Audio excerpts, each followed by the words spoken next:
Oliver, everybody was getting extremely excited yesterday. We heard that there was an agreed memorandum of understanding between Rosneft and the oligarchs for their 50% share.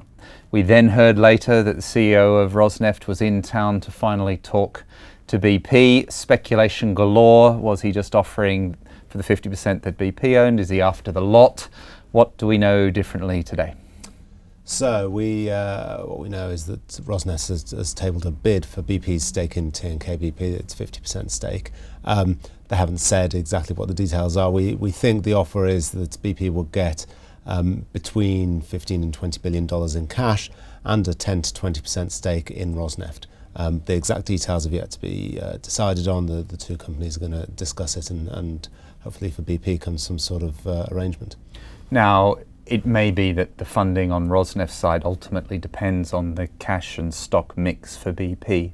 But if you were BP, how much cash, how much stock would you prefer? Well, if I was BP, I'd be looking for as much cash as possible while still taking some stock in Rosneft. Well, the stock in Rosneft is important not so much for the dividends and the cash generation. It will bring, Rosneft is paying dividends and more than it used to, but nevertheless, in terms of BP, what it would get for a 10% stake in Rosneft is fairly small beer.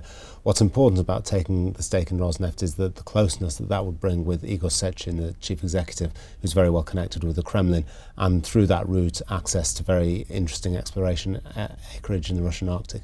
That's really the incentive for BP to take a stake in Rosneft. And I guess the question is, how little a stake can you have to get that kind of access, do you think?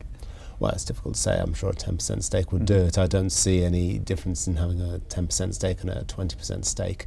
And if that's the two things they're looking at, I as BP, would probably rather have more cash. There's plenty they could do with the cash.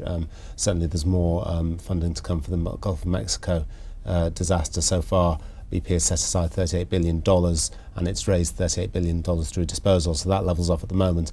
But there's a big settlement coming up, we think, with the Department of Justice. That could cost another $18 to $20 billion. So BP still has to fund that. That would be one use of the cash. BP could also make some acquisitions, more exploration acreage, or even reduce its debt. So it's certainly a lot more flexibility with the cash. Yeah, they seem like very good uses for the cash, and it's always seemed ludicrous to me that people are, missing the dividend flow, because those dividends should be reflected in the final price that BP sells to Rosneft. But sounds like we've got another day of this tomorrow. Thank you very much for your thoughts.